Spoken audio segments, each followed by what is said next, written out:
দর্শক, সালাম স্টিল ভোটের গাড়ি নিয়ে ঢাকা 18 আসনে নির্বাচনের খবরাখবর জানাচ্ছেন ইয়াসিন রানা। তিনি জানাচ্ছেন সেখানকার নির্বাচনী খবর। রানা,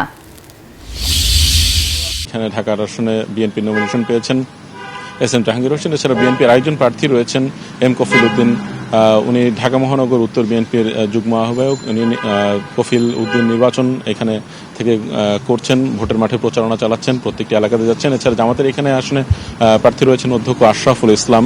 উনিও ভোটের মাঠে গোছাচ্ছেন, প্রচারণা চালাচ্ছেন।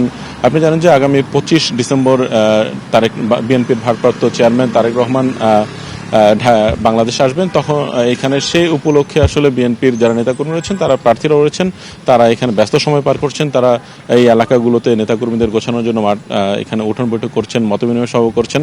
এর মাধ্যমে তারা আসলে মূলত ভোটের মাঠ গোছানোর চেষ্টা করছেন। এছাড়া জামাতের প্রার্থীর সাথে আমরা কথা বলেছি, উনিও উঠান বৈঠক, দলীয় বৈঠক, মতবিনিময় সভা করছেন, তরুণ ভোটারদের নিয়ে কথা বলছেন।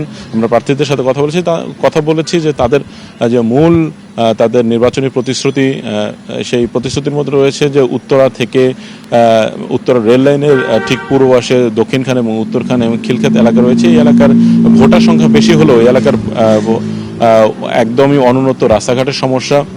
তাই প্রার্থীরা মূলত এই দক্ষিণখান, উত্তরখান, খিলক্ষেত এবং তুরা এলাকার ভোটারদেরকে টার্গেট করে নির্বাচনী প্রচারণাগুলো আসলে চালাচ্ছেন, যাতে করে তাদের ভোটের মাঠে তারা সুবিধা নিতে পারেন। ভূমিকম্প সহনীয় মোস্ট ডিউরেবল দেশের প্রথম থার্মেক্স রড সালাম স্টিল। সালাম স্টিল বোঝে ডিউরেবিলিটি। সালাম স্টিল মোস্ট ডিউরেবল স্টিল। এছাড়া এখানে যারা তরুণ ভোটার রয়েছে তাদের জন্য সামাজিক যোগাযোগ মাধ্যমে ব্যাপক ক্যাম্পেইন করছেন এখানে বিএনপি, জামাত এবং অন্যান্য প্রার্থীরা।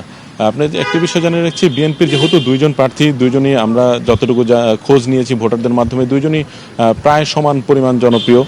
এখানে বিএনপির প্রার্থীরা কোনো ধরনের, যেহেতু আগামীতে এই আসনটিতে বিএনপি জোটের কাউকে ছাড়তে। রানা, আপনাকে ধন্যবাদ।